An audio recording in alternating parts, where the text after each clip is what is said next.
Bakery और मिठाई की दुकान चलाने वाला एक व्यक्ति बैंक में जाता है और कहता है कि साहब उसे लोन की जरूरत है। यदि 15 लाख रुपए मिल जाएं तो वो अपने कारोबार को और बड़ा कर देगा। बेकरी का और मिठाई का कारोबार को वो बड़ा करने के लिए ही चाहता है। बैंक वाले कहते हैं कि कोई दिक्कत परेशानी नहीं है, आप बैंक में अप्लाई कर दीजिए, हम आपके कागज देखेंगे, अगर ठीक रहे तो हम आपको लोन दे देंगे। दरअसल बैंक ने ये कहते हुए मना कर दिया कि आपकी सिविल खराब है, आपको हम लोन नहीं दे सकते। सिविल मतलब कि बैंक को ये भरोसा नहीं था कि वो उसके पैसे समय पर चुकता कर देगा, इसलिए उसे मना कर देते हैं। वो व्यापारी, वो दुकानदार, वो बार बार रोता है, गिड़गिड़ाता है और बैंक के हर एक कर्मचारी से कहता है कि साहब आप जाकर मेरे यहाँ पर देख लीजिए कि मेरी सिविल कैसी है, सारे के सारे लोग मेरी तारीफ करेंगे। बैंक वाले कहते हैं कि पब्लिक के रेस्पॉन्स से कोई फर्क नहीं पड़ता, फर्क पड़ता है कि हमारे जो डॉक्यूमेंट्स हैं उसमें आपकी क्या स्थिति है, क्या वैल्यू है।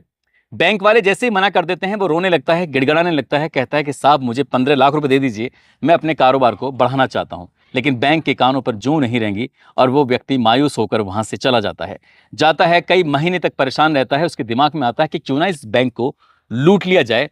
इसके लिए उसने कुछ वेब सीरीज देखी, उसके लिए उसने कुछ यूट्यूब पर तमाम तरह की वीडियो देखी और वहां से लगभग 9 महीने तक रिसर्च करता है। और रिसर्च करने के बाद उस बैंक से लगभग 13 करोड़ रुपए का सोना चोरी कर लेता है। और वहां मौके पर जब पुलिस प्रशासन, फोरेंसिक टीम सब आते हैं तो घटनास्थल पर एक भी सबूत नहीं मिलता। इस घटनाक्रम को बीते हुए 5 महीने का समय बीत जाता है।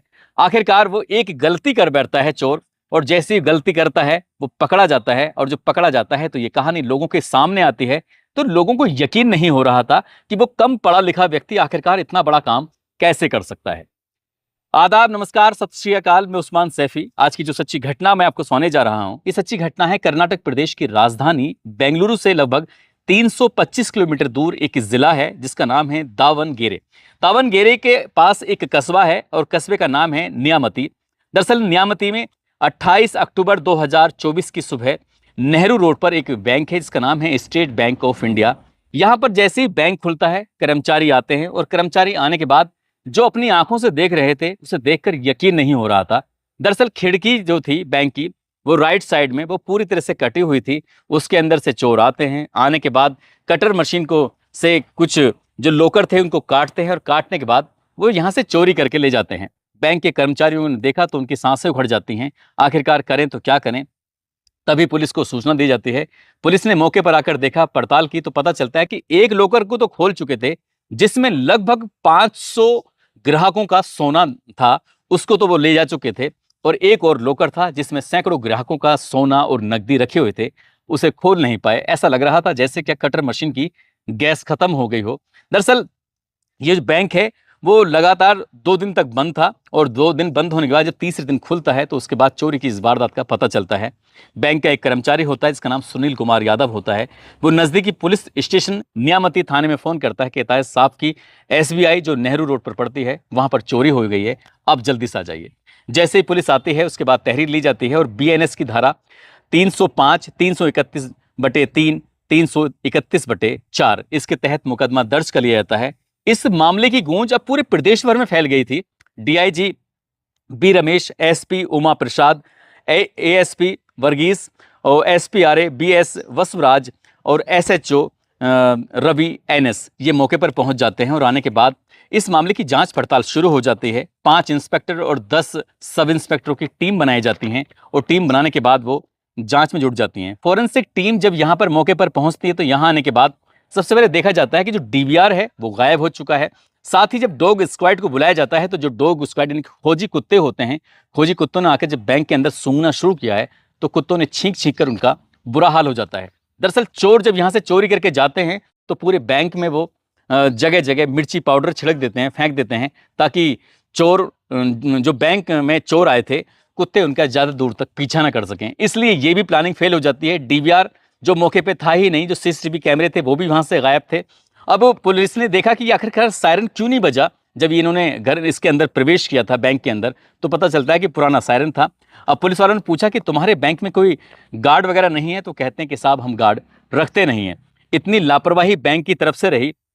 अब बैंक के प्रत्येक कर्मचारी को पुलिस ने सस्पेक्ट माना और प्रत्येक कर्मचारी से एक एक करके उनसे बारी बारी से सख्ती से पूछताछ की गई, क्रोज सवाल किए गए, लेकिन पुलिस को यहां से भी कुछ सफलता नहीं मिलती है। आखिरकार इस इलाके में जितने भी नए नंबर थे, पुराने मोबाइल नंबर थे, सभी नंबरों को उन्होंने सस्पेक्ट माना और सभी नंबरों को आखिरकार जांच पड़ताल के लिए भेजा गया, लेकिन एक भी मोबाइल नंबर मिला ही नहीं जिसको ये कह सकते हैं कि ये सस्पेक्ट था। अब यहां से दूर निकलती है पुलिस, लगभग 50 किलोमीटर के दायरे में जितने भी सीसीटीवी कैमरे थे, हर सीसीटीवी कैमरे को बड़ी बारीकी से देखा जाता है, खंगाला जाता है, लेकिन कोई सफलता नहीं मिलती।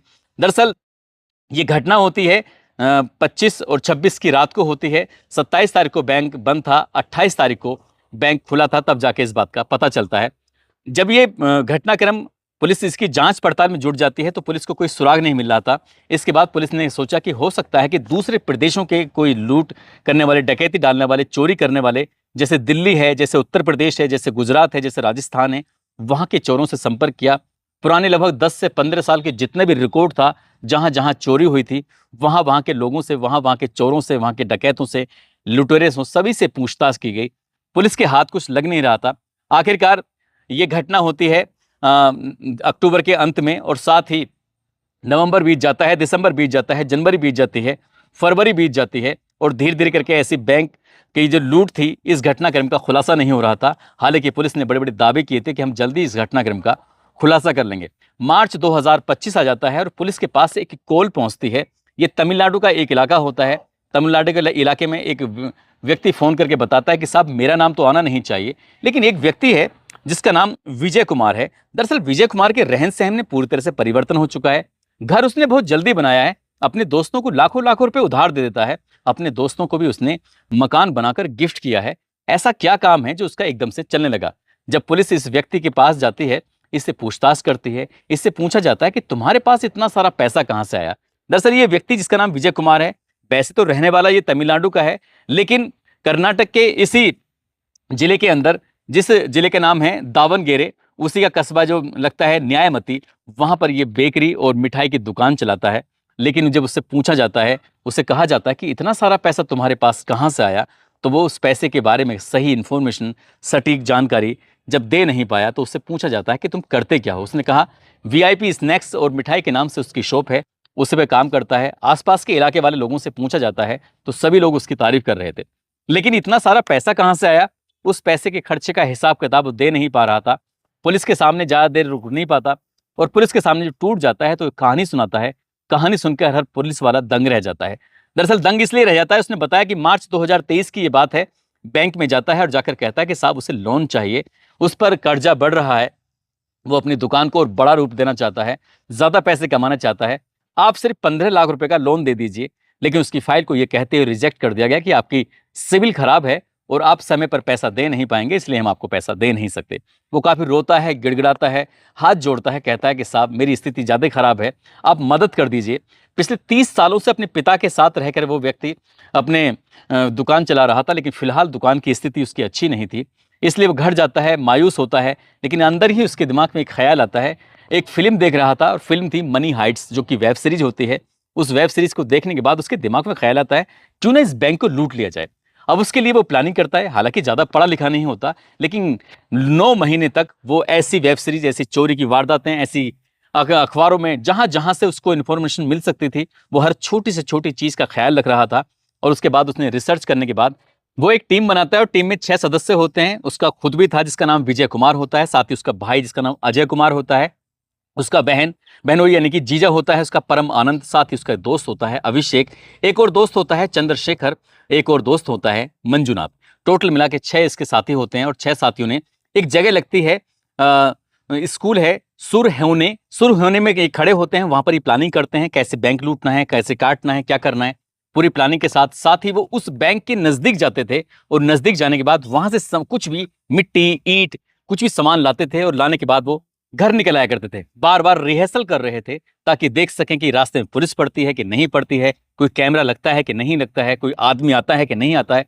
इस तरह से वो कई महीने तक लगातार प्रयास कर रहे थे, और हर बार वो चुपचाप ऐसे ही बच कर निकल आया करते थे। आखिरकार उन्होंने एक तारीख चुनी, और वो तारीख थी 25 अक्टूबर 2024 की तारीख, क्योंकि वो फ्राइडे का दिन होता है। और अगले दिन सैटरडे था 26 तारीख को, और सैटरडे में बैंक बंद था क्योंकि ये 4th सैटरडे था, और उसके अगले दिन 27 तारीख को संडे था, और 28 तारीख को बैंक खुलना था। लगातार 2 छुट्टी होने की वजह से, सैटरडे और संडे की छुट्टी होने की वजह से इन्होंने ये पूरी प्लानिंग कर रखी थी। बाजार जाते हैं, शिव मोगा और नियामती से उन्होंने साइलेंस हाइड्रोलिक कटर खरीदे, साथ ही गैस कटिंग मशीन खरीदी, मुखेटे खरीदे और काले कपड़े खरीदे। और इस तरह के सामान खरीदने के बाद ये सीधा, क्योंकि जो मशीनें खरीदी थी जिसकी वजह से कोई शोर ना हो, आसपास के लोगों को पता ना चल सके, ये एसबीआई का जो नेहरू रोड पर बैंक लगता है नियामती में, वहाँ उसकी राइट साइड में खिड़की होती है, और खिड़की की पूरी को काट लेते हैं, और काटने के बाद उसके अंदर प्रवेश करते हैं। एक लोकर तो तोड़ लेते हैं। उस लोकर में लगभग 17 किलो 750 ग्राम सोना होता है, जिसकी कीमत बताई जाती है 12 करोड़ 95 लाख रुपए के आसपास। जब दूसरे लोकर को वो तोड़ने की, काटने की कोशिश कर रहे थे, तब गैस खत्म हो जाती है। उसके बाद वहां से सारा सामान समेटते हैं। समेटने के बाद जब वहां से चलते हैं तो वहां पर काफी मात्रा में मिर्ची पाउडर फेंक देते हैं। जब जब ये बात करते थे तो बात करने के लिए कभी मोबाइल का इस्तेमाल नहीं करते थे, बिना मोबाइल के ही रहते थे। और जहां जब इनकी इशारे में बात होती थी पहले ही कि हम फला तारीख को फला टाइम पहुंचेंगे, किसी को बुलाने की जरूरत ना पड़े। 9 महीने से ऐसे ही प्लानिंग करते रहते हैं, और प्लानिंग इनकी सक्सेस होती है। सब कुछ ठीक हो जाता है, चोरी हो जाती है, किसी को पता नहीं चलता। पुलिस मामले की जांच करती है। अक्टूबर के अंत में चोरी होती है, नवंबर, दिसंबर, जनवरी, फरवरी और मार्च का महीना आ जाता है, लेकिन पुलिस वालों को कोई खैर खबर नहीं मिल रही थी। लेकिन विजय कुमार जो होता है, उसने 15 किलो जो सोना था वो तमिलनाडु के मदुरै एक जगह लगती है, वहाँ जंगल में एक कुआं होता है, और कुएं के अंदर 15 किलो सोना उसके अंदर डाल देता है। और ये कहते हुए डालता है अपने साथियों से कि जब ज़रूरत होगी तब इसे खोलेंगे, अगर हमने सारा सारा सोना निकाल लिया तो अचानक से पैसे कहाँ से आए हम इसके जवाब नहीं दे पाएंगे। इसलिए उन्होंने कहा कि जैसा मैं करता हूँ वैसे करना है। फिर उसने अपने दोस्तों को, किसी को मकान बना के दिया, किसी को पैसे दे रहा था। उसने अपने गाँव में भी अच्छा मकान बनाया, उसने बाहर भी उसने अपना अच्छा मकान बनाया, और इसकी नज़र पड़ जाती है आसपास के लोगों तक। आसपास के लोग कह रहे थे कि अभी तक तो इसके पास कुछ नहीं था, और अचानक इतना सारा पैसा इसके पास कहाँ से आया। तभी वो पुलिस को सूचना दी जाती है, और जैसे ही पुलिस के पास सूचना पहुंचती है, पुलिस सक्रिय होती है और उससे पूछती है कि इतना पैसा आया कहाँ से। वो उस पैसे का हिसाब किताब नहीं दे पाया था। जब पुलिस ने उससे सोना बरामद किया तो लगभग दो दीवारें ऐसी थी जहाँ दीवार पर सोने की चैन, सोने की जो हार थे महिलाओं के, वो इस तरह से लगे हुए थे। साथ ही उसने पुलिस लिखा था और SVG लिखा हुआ था, जो बड़े बड़े अक्षरों में, वो सिर्फ अंगूठियों की जो तादाद थी उन अंगूठियों से लिखा हुआ था, और भारी मात्रा में जो सोना था। कुल मिला के पुलिस ने लगभग 16 किलो से ज़्यादा सोना उन्होंने वसूल कर लिया है, और तीनों आरोपियों को पुलिस ने गिरफ्तार कर लिया है, और गिरफ्तार करने के बाद जेल भेज दिया है। इस घटना के बाद पुलिस की ओर से पुलिस के जो भी इसमें कर्मचारी काम कर रहे थे, अधिकारी काम कर रहे थे, उनको मुख्यमंत्री स्वर्ण पदक से सम्मानित भी किया जाएगा। और इस घटना के खुलासे के बाद लोगों को यकीन नहीं हो रहा था कि एक मनी हाइट्स नाम से वेब सीरीज होती है, जैसा उसमें दिखाया गया उसने रियल लाइफ में बिल्कुल वैसा ही करके लगभग 13 करोड़ रुपए का सोना चोरी कर लिया था। दोस्तों, इस पूरे घटनाक्रम को सुनाने का उद्देश्य किसी को परेशान करना नहीं है, किसी का दिल दुखाना नहीं है, बल्कि आपको जागरूक करना है, आपको सचेत करना है, आपको बताना है कि जो भी इस तरह के गलत रास्ते होते हैं, भले ही चाहे आदमी ये समझे कि वो पकड़ा नहीं जाएगा। इस कहानी में भी कुछ ऐसे ही होता है कि उन्होंने एक सक्सेस चोरी की थी, लगभग 13 करोड़ रुपए का सोना चोरी कर लिया था, लेकिन पकड़े नहीं जाते हैं, और 5 महीने के बाद उस पैसे को पचा नहीं पाए थे, जो पैसा उस सोने को बेचने के बाद मिल रहा था। आखिरकार पकड़े जाते हैं, और जब पकड़े जाते हैं तो पूरा घटनाक्रम खुल जाता है, और वो जो भी साथी होते हैं 5-6, वो सब के सब सलाखों के पीछे उनकी जिंदगी गुजरेगी।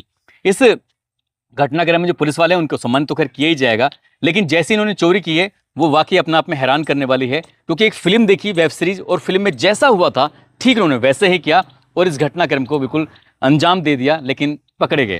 दोस्तों, जाते जाते बिहार के रहने वाले हैं मोहम्मद जफर, साथ ही हर्षल बेंद्रे हैं, आज इनका जन्मदिन है। इनको जन्मदिन की ढेरों सारी शुभकामनाएं, बहुत बहुत मुबारकबाद। कुछ लोगों ने नाम लेने की अपील की है, जिसमें मुजफ्फर पठान है, गोविंद प्रजापति हैं, बीना यादव, नईम शेख, रामेश्वर झा, मंजर आलम, रोजी बेगम, आयान बाबू, आलिया मंजर, फलक नाज जो कि पूर्णिया के रहने वाले हैं, अब्दुल मंसूरी, अशोक कुमार, विरजेश कुमार सागर, नरेश पाल सिंह, सत्य प्रकाश सिंह, मोहम्मद फरमान, शाकिर शेख बिजनौर से, जयवीर नेगी उत्तराखंड से, सुबेश शर्मा बरेली से, मोहम्मद अरमान अंसारी धनबाद से, ऋषभ ठाकुर मेरठ से, प्रवीण कुमार जयपुर से, जय कुमार भदोही से, आशुतोष साहू प्रयागराज से, रशीद पाशा रामपुर से। आप सब लोग अपना ख्याल रखें, सुरक्षित रहें। जय हिंद, जय भारत।